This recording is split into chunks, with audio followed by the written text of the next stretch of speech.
semuanya, selamat datang di setir kanan. Balik lagi sama gua Chris, dan kali ini di samping gua udah ada Mitsubishi Outlander. Tapi ini bukan yang Outlander biasa, bukan yang sport ataupun yang cross. Ini ada yang PHEV alias plug-in hybrid. Jadi dia ada teknologi yang bisa pakai motor listriknya juga nih. Akhir-akhir ini kan lagi rame ya sama yang hybrid, termasuk Zenix. Dan gue bakal ngejelasin pada video kali ini apa aja perbedaannya dengan yang hybrid, yang plug-in hybrid maupun yang full electric. So langsung aja kita ulas sembari kita tes juga seberapa irit sih mobil ini. Oke, let's enjoy the ride.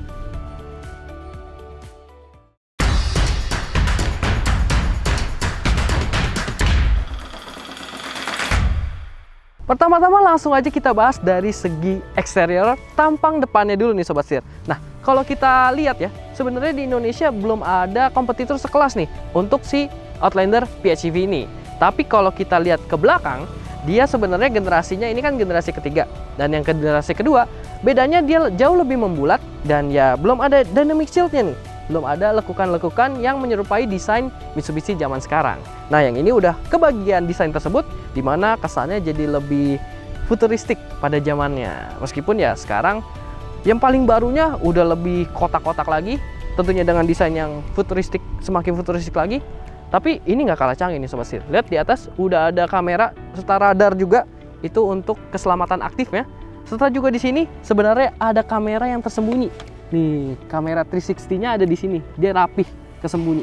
Terus juga ini lampunya udah LED untuk lampu utamanya, lampu jauhnya, serta di sini dapat DRL dan juga lampu seinnya di bagian sini masih halogen. Tapi di sini dapat lampu fog lamp yang udah LED juga, serta di sini ada washer lamp. Wah, jadi udah lengkap banget bagian depannya. Termasuk juga ini untuk sensor parkirnya, dia juga udah ada 4 buah titik. Dia aksen-aksennya ada warna hitam bercampur dengan ini ya, warna krum-krum. Termasuk juga di bagian bawah sini masih ada aksen silver-silver nih. Dan menyambung ke bagian samping, kita lihat ya.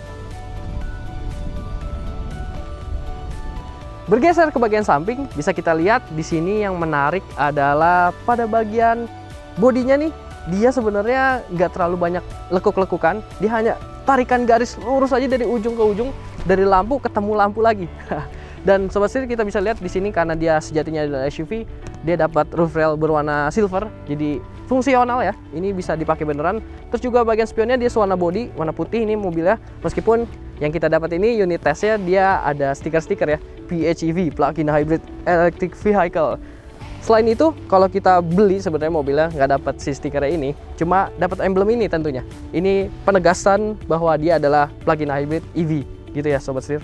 Lanjut lagi pada spionnya ini, sebenarnya dia dapat juga kamera 360 di bagian bawah, serta juga ini karena ketutupan stiker nih, di sini sebenarnya ada aksen chrome, jadi pemanis. Termasuk juga di bagian jendela ada list chrome-nya mengelilingi jendelanya. Lalu kita geser lagi ke bagian belakang, bisa kita lihat ini velgnya proper banget nih Sobat Setir. Dia ring 18, dilapisi dengan ban Dunlop SP Sport 5000, dia ukurannya 225/55 R18. Jadi proper banget, serta desainnya juga menarik banget. Ini salah satu yang mencolok nih menurut gua. Desainnya simple tapi oke gitu, keren dan nggak kelihatan kekecilan. Oke, sekarang kita lihat bagaimana tentang tangkinya. Tangki bukannya, kita lihat yuk. Yap, kita lihat aja.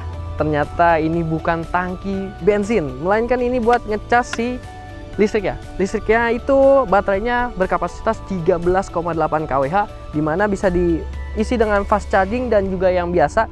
Yang biasa itu kurang lebih sekitar 7 jam kalau kita yang di rumah tuh pakai casannya. Kalau yang pakai fast charging cukup hanya dengan 30 menit aja dia bisa penuh. Dan kita lihat baru ke tangkinya di sebelah sana. Kita buka dulu. Oke, ini baru yang bener nih Sobat Setir. Ini baru tangki bensinnya, dimana dia kapasitasnya di 45 liter dan minimal roundnya itu 92. Jadi kalau bisa sih lebih, jadi 95 atau 98 ya. Wah, menarik banget. Jadi dia bisa diisi baterai atau diisi bensin, tergantung ketemunya yang mana dan tergantung kebutuhan lah. Mantap. Sekarang kita lihat bagian belakang.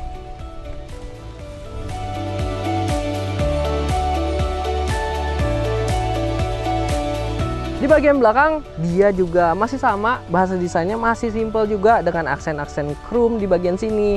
Lalu juga lampunya ini udah LED bar, dia 3 garis gitu ya. Serta ini LED juga untuk remnya, ini lampu senja tadi. Ini untuk lampu seinnya masih halogen. Di bagian atas dia dapat shark fin antena, dapat rear spoiler lengkap dengan lampu belakang juga nih buat yang di atas. Dapat juga rear defogger, dapat wiper belakang juga, serta dapat kamera juga nih. Jadi emang udah 360 ya.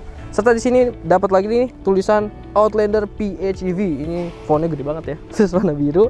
Serta di sini dapat juga 4 buah sensor parkir, dan juga di bagian bawahnya sini bempernya masih mendapatkan aksen-aksen berwarna silver, jadi nggak kosongan. Di sini ada lampu kucing, mata kucingnya, ada 2 buah reflektor. Lalu di bagian sini ada yang warna putih, ini untuk lampu mundurnya masih halogen. Setelah yang bagian sana warna merah itu rear fog lamp ya. Nah sekarang kita lihat aja bagasinya, dia udah power back door juga. Jadi dengan sentuhan dia bakal ngebuka sendiri. Oke, jadi nggak perlu repot. Dan ini kita bisa lihat dia hanya 5 seater ya, jadi di belakangnya ini lega banget, meskipun sebenarnya ada pilihan yang untuk 7 seater tapi yang nggak pakai baterai. Jadi emang ini menjadi lebih tinggi untuk menaruhan baterainya. Itu yang spesifikasi di sana, jadi yang gasoline only dia bisa dapat yang 7 seater. Nah yang ini meskipun begitu dapat ruang bagasi yang lega banget, termasuk dapat tray juga untuk safety nih. Dan gue ngeliat laptop jadi inget kerjaan, tapi laptop gue baterainya habis nih. Tapi tenang, untuk mobil yang satu ini dia dapat V2L, jadi bisa buat ngecas. Jadi ini ada colokannya nih sobat setir. Nah kita colok aja ke sini, sekalian langsung kita colok biar ngecas. Tapi cara nyalahinnya nih gue ajarin ya, kita harus ke depan dulu. Caranya adalah tentunya kita hidupin dulu. Nah ini udah hidup, nggak ada suaranya karena dia full elektrik untuk pertama kali nyala, jadi pakai baterai. Dan kita pencet aja nih. Nah ini AC 1500 watt udah dinyalain tuh, ada indikator nyalanya. Yuk kita lihat belakang, udah ngecas beneran belum? Oke, nih bener kan? Udah ngecas tuh, ada indikatornya dia cas dan laptopnya bisa nyala. Nih tuh 85%. Tuh time until full 23 menit. Jadi ini setara sama kalian bawa-bawa genset, kurang lebih begitu. Dan bisa 1500 watt, artinya kalau mati lampu di rumah bisa pakai ini juga nih sobat setir. Bisa nyalain apa aja ya, bisa nyalain oven gitu-gitu, mau nyalain rice cooker. Apalagi buat camping, mobil ini enak banget karena ini bisa rata nih. Sebentar nih, gua ratain dulu.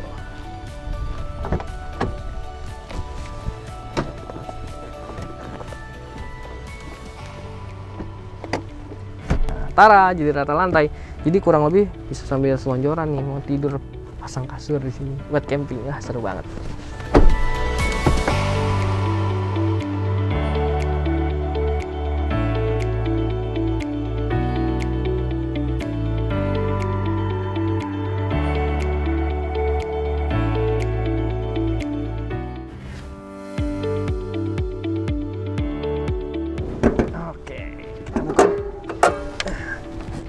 Dia belum pakai pegas, tapi udah sewarna body serta dapat karet-karet ini, serta juga dapat peredam.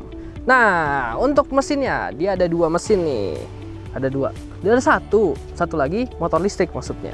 Jadi mesinnya dia berkapasitas 2400 cc, tipenya itu di 4B12, menghasilkan tenaga 126 horsepower dan torsinya di 133 Nm.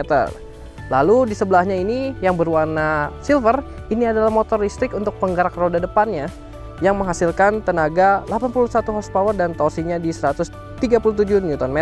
Bergeser lagi, dia ada motor juga di bagian belakang yang menghasilkan tenaga di 94 horsepower dan torsinya di 195 Nm.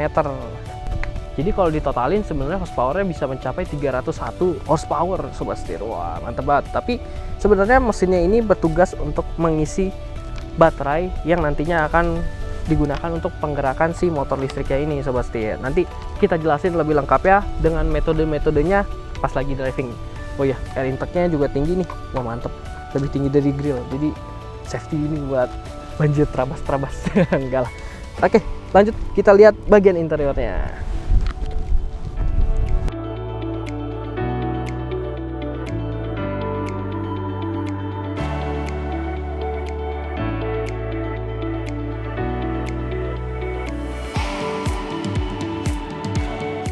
Yap, masuk ke bagian interior. Kita mulai dulu di row keduanya.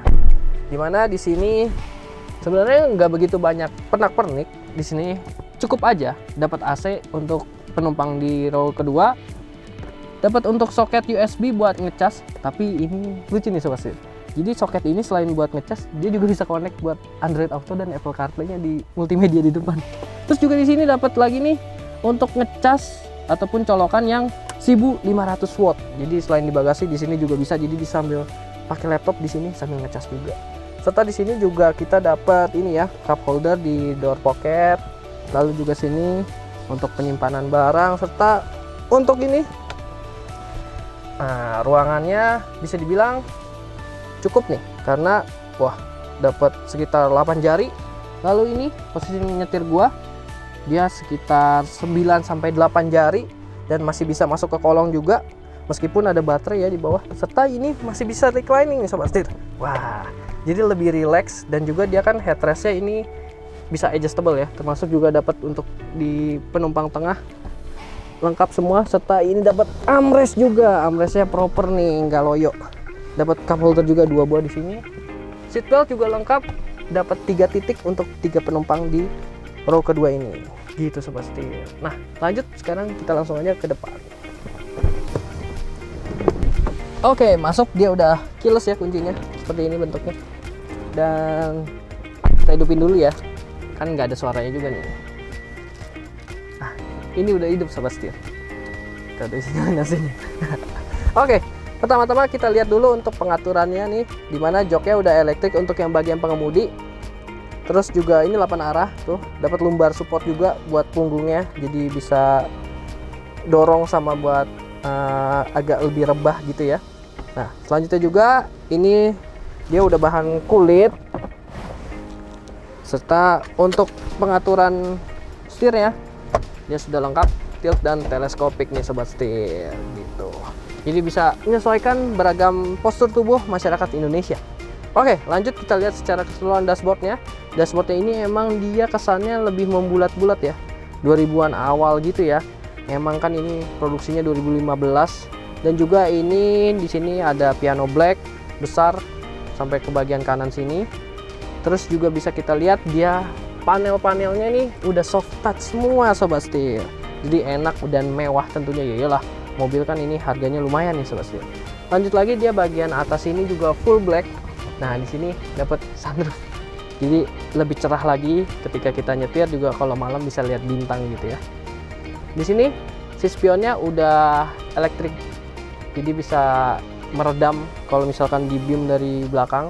Serta juga di sini kita ada passenger buat seat belt, bisa ketahuan, dan juga buat buka tutup si sunroofnya. Turun ke bagian sini kita bisa lihat ini ada part yang common nih sebenarnya sama saudaranya si Pajero Sport, dimana ini head unitnya mirip-mirip secara layout, tapi secara fungsi ini jauh lebih lengkap lagi. Ini sudah terintegrasi sobat setir, banyak banget hal-hal yang bisa kita akses di sini, seperti informasi untuk energi flow, energi monitor, trip, fuel history, segala macam. Fuel history-nya bahkan berupa grafik yang lengkap banget.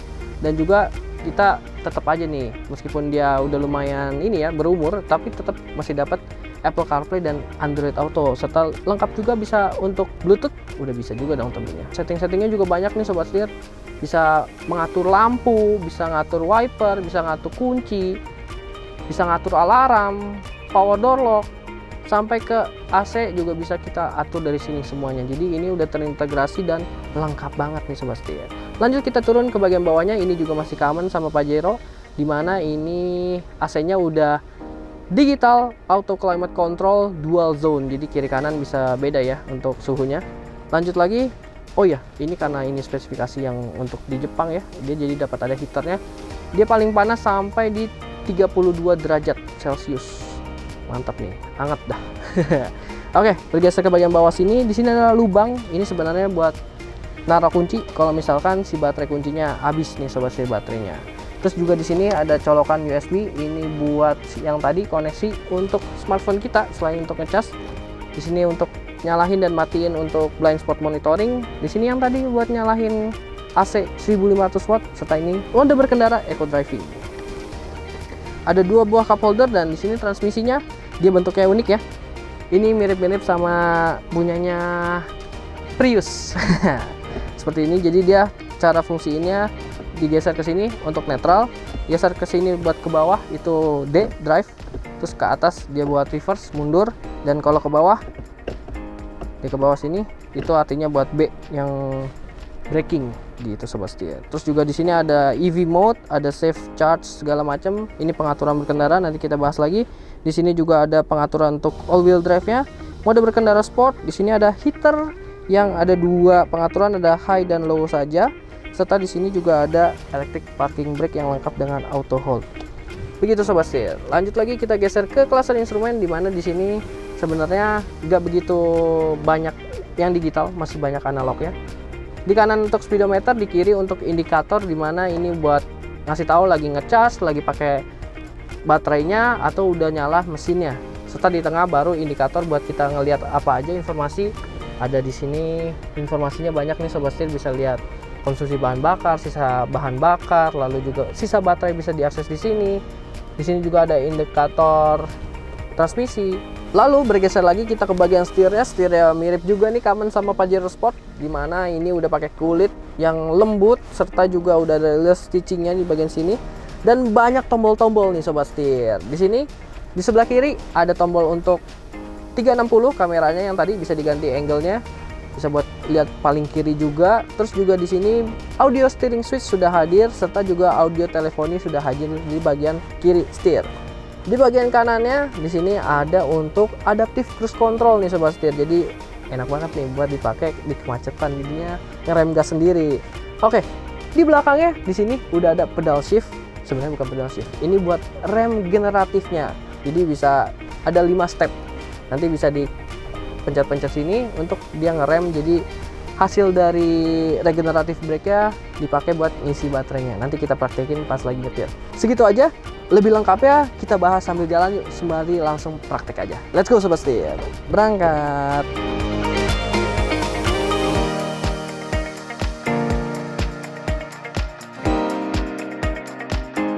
Oke, sekarang langsung aja kita ngebahas tentang driving experience dari si Mitsubishi Outlander PHEV ini. Nah, yang pertama-tama sebelum kita terlalu jauh terkait driving experience-nya, gue mau jelasin juga terkait ini nih, mesinnya yang ada motor listriknya atau motor listriknya yang ada mesinnya. Jadi PHEV ini kan plug-in hybrid, dia berbeda dengan hybrid yang pada umumnya. Jadi kalau hybrid pada umumnya itu dia adalah mobil dengan mesin konvensional yang diberikan baterai dan motor listrik, sehingga membantu kinerja dari si mesin tersebut. Sedangkan kalau yang ini PHEV ini kebalikannya. Jadi ini mobil yang sebenarnya adalah mobil listrik yang dibekali atau ditambahi oleh si mesin konvensional. Jadi si mesin konvensionalnya ini berfungsi untuk ngisi si baterainya tersebut gitu sobat setir. Nah, kalau yang hybrid itu hanya bisa diisi oleh bahan bakar biasa alias bensin. Kalau yang PHEV ini bisa keduanya, bisa isi ke pom bensin dan juga bisa ke SPKLU. Jadi bisa isi untuk charge gitu. Oke, sekarang langsung aja mulai ke driving experience-nya. Yang pertama-tama kita ngebahas dulu untuk visibilitas. Mobil ini tuh visibilitasnya enak, dimana dia ini kacanya gede-gede ya, depan, samping, kiri, kanan, sampai ke belakang. Itu enak ngeliat ya, nggak ribet, nggak pakai ngintip-ngintip. Mungkin yang lumayan ada blind spot itu di bagian sini nih, di pilar A, karena dia ada tambahan daging di sini buat dudukan si tweeternya. By the way, soundnya dia udah pakai Mitsubishi Power Sound System, jadi udah enak nih sobat setir, lebih dari yang biasanya gitu.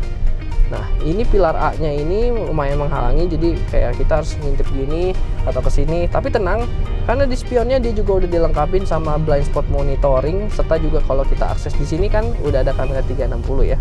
Jadi enak banget nih, ngebantu banget buat kita nanti belok-belok gitu sobat setir.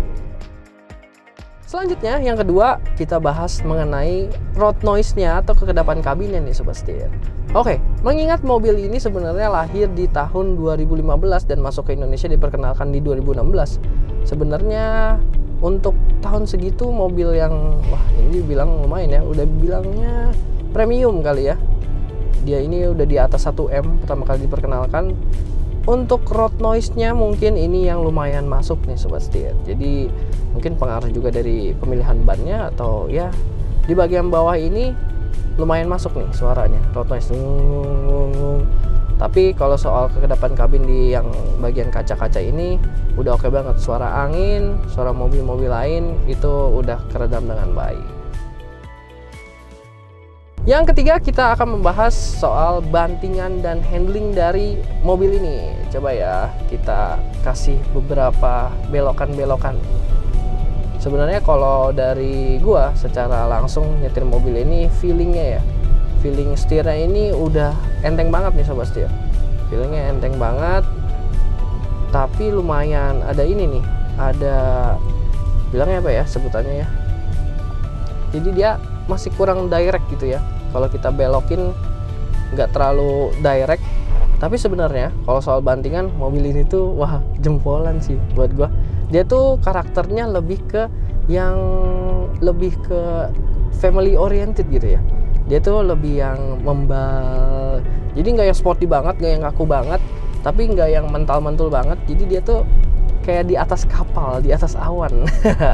Ini cocok banget nih buat keluarga ataupun buat ya yang udah lumayan berumur. Bantingannya enak banget. Nah sekarang udah lumayan kosong, kita coba manuver ya, kita belok. Oke, kita belok lagi.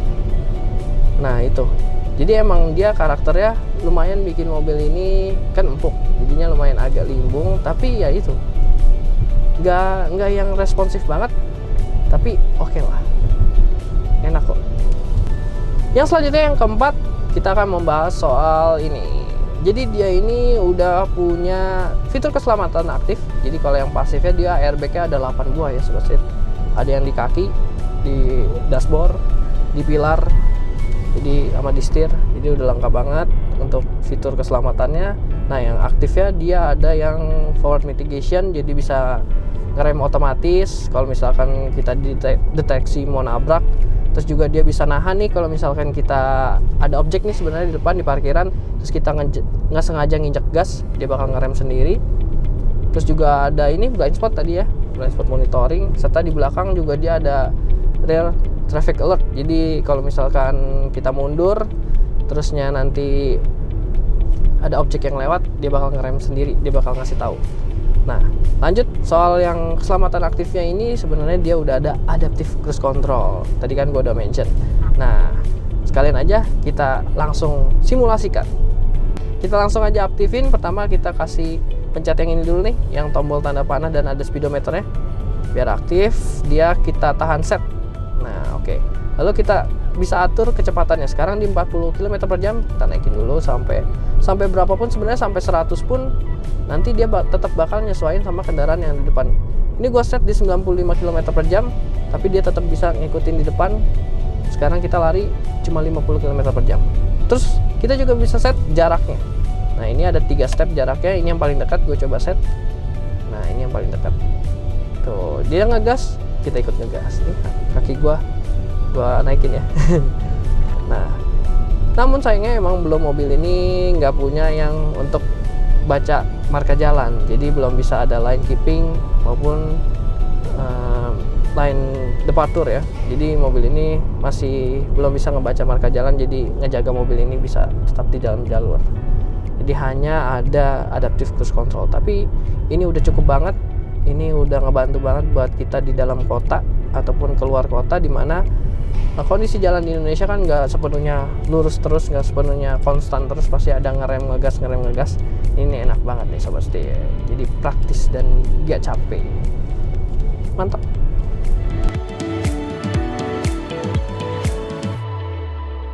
Oke, selanjutnya adalah tentang performanya. Nah, sebelum ke performa, gue mau jelasin juga kalau mobil ini itu banyak banget mode berkendaranya. Oke, yang pertama mode baterainya dulu kali ya. Dia tuh ada banyak nih Sobat Setir. Jadi dia bisa ada yang normal. Nah, tombolnya di sebelah sini, save charge gitu tulisannya. Kalau kita pakai mode normal, dia bakal nyesuaiin nih antara si motor listrik, si baterai, dan juga si mesin konvensionalnya. Menyesuaikan saja. Sedangkan kalau yang kita pencet lagi, dia ada save. Nah, kalau save ini dia bakal ngusahain si baterainya ini tetap di save sama dia, jadi nggak kepake. Lebih ke motor listriknya aja sama si mesin konvensionalnya. Lanjut lagi, kalau kita klik lagi dia ada charge. Nah kalau charge ini artinya Mesin konvensional dia ngisi si baterai dari motor listriknya, jadi dia otomatis bakal nyala terus. Nah, pengecasan menggunakan mesin konvensional ini diklaim hanya membutuhkan waktu nggak nyampe 30 menit alias cuma 25 menit aja 0 ke 80%. Nggak bisa sampai 100% karena kalau 100% itu harus pakai yang colokan dari luar gitu. Lanjut lagi, dia ini gue taruh di normal, dia langsung ke eco. Di eco artinya dia pakai baterai. Lalu juga dia bisa kita klik di sini ada EV. Nah, kalau EV ini dia bakal memaksimalkan penggunaan baterainya.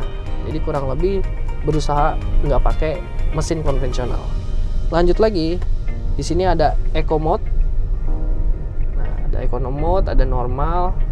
Terus di bagian sini ada sport mode. Nah, kalau kita klik sport mode-nya, otomatis dia bakal langsung pindah transmisinya dari D langsung ke B, dimana pengereman rem generatifnya langsung ke yang B5, langsung yang paling maksimal. Dan juga performanya ini langsung dimaksimalkan. Mantep banget nih Sobat Setir, langsung ngejambak. Dimana kalau kita tadi sempat mention untuk motor listriknya kan ada dua ya, depan belakang, sama-sama punya performa yang lumayan besar. Jika digabungkan total bisa sampai 301 horsepower. Jadi karakter mobil listriknya masih berasa banget nih kalau kita pakai di sport mode, jadi nggak jambak gitu ya. Kita pakai eco mode lagi gitu Sobat Setir.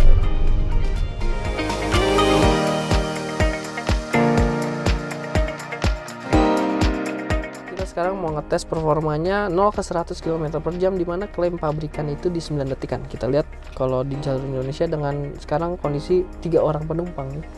Coba kita pindahin dulu ke sport mode. Udah sport mode, kita matiin tractionnya. Udah mati tractionnya, terus langsung aja nih. Oke, siap. 3, 2, 1. Wah, dia nggak ada spinning karena dia all wheel drive. Semuanya gerak. Oke, 80, 90, 100. Berapa detik kah? Di 10 detik. Berarti ya mungkin pengaruh dari beban ya. Ini kita rame-rame terus belakang juga penuh. Ya, mungkin kalau emang sendirian terus kondisi jalanan proper, ban juga masih proper, dia bisa di 9. Itu kan emang best time-nya dia berarti ya. Oke. Oh iya, by the way, di sini kita bisa lihat SAWC-nya, alias yang tadi nih all wheel drive sistemnya dari dia. Dimana dia ini juga punya yaw control nih Sobat Setir, jadi sama kayak Xpander Cross yang baru, dimana dia bisa ngatur tuh biar traksinya lebih bagus lagi. Jadi kalau belok-belok ini nih dia lebih baik lagi tentunya Sobat Setir, jadi nggak gampang tergelincir. Di sini kita bisa pantau untuk apa ya dibilangnya, tenaga yang dialirkan bisa dilihat dari MI di sini. Gitu Sobat Setir. Oke, mobil ini fun banget sih.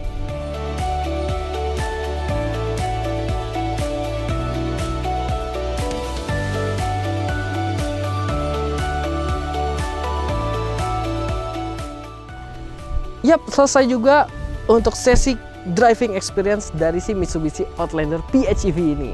Tapi sebelum kesimpulan, seperti janji gue di awal, gue mau ngasih tahu soal konsumsi bahan bakarnya. Nah, kalau kalian pakai full mesin aja sebenarnya nggak begitu irit, karena dia di sekitar 14 sampai 15 km per liter. Sedangkan kalau kalian memaksimalkannya dengan menggunakan baterainya alias hybrid, itu angkanya luar biasa, bisa di 1:29 km per liter. Dimana juga kalau kita pakai full elektrik atau pakai baterai doang, itu bisa 55 km, artinya yaitu bensinnya nggak kepake sama sekali. Wah, mantep banget Sobat Setir. Oke, sekarang ke kesimpulannya. Untuk kesimpulannya, memang mobil ini nggak begitu, bisa dibilang nggak begitu mencuri perhatian kalau secara tampilannya. Biasa aja, nggak banyak orang yang kayak langsung, wih mobil apa tuh? Nggak. Mungkin yang ngerti-ngerti aja baru mereka akan ngelirik mobil ini, karena langka ya Sobat Setir. Selanjutnya juga, mobil ini sebenarnya bukan itu unique sellingnya, lebih ke teknologinya yang ditawarkan. Itu dia yang menjadikan mobil ini sangat menarik dan bisa dipertimbangkan untuk sobat setir semua nih jika ingin beralih dari mobil konvensional biasa mau ke hybrid ataupun mau ke full electric.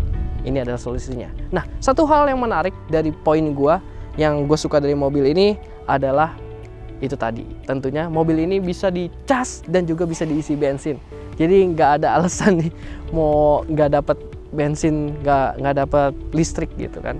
Ini bisa ngisi sendiri. Ini adalah genset berjalan. Dan satu lagi yang gue suka adalah V2L-nya. Jadi bisa colokan rumah, jadi praktis banget nih, nggak takut kita mau kerja di mana aja bisa pakai mobil ini. Oke, mengenai harganya, Mitsubishi Outlander PHEV ini pertama kali diperkenalkan di Indonesia itu mencapai 1,3 miliar rupiah. Tapi sekarang udah dapat diskon, jadi sekarang di 898 juta rupiah. Tapi nggak sampai itu aja, karena di dealer masih dapat diskon 200 jutaan, jadi artinya mobil ini sekarang di 600 jutaan rupiah. Menarik banget, bisa dipertimbangkan di mana mobil di kelasnya ini nggak ada ya. Jadi rivalnya belum ada nih di Indonesia untuk saat ini yang PHEV. Tapi kalau kita mau bahas yang hybrid kayak Zenix, dia juga udah sampai di 500 jutaan lebih.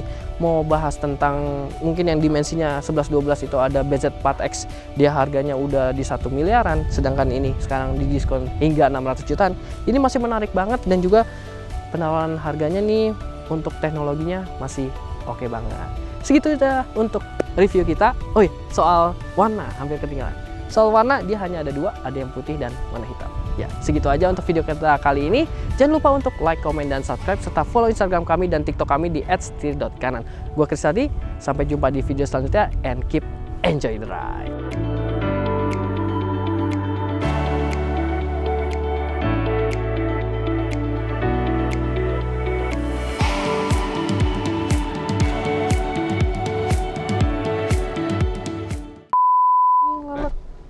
Lalat, gue nggak fokus nih kalau ada lalat. Set dah, woi, udah.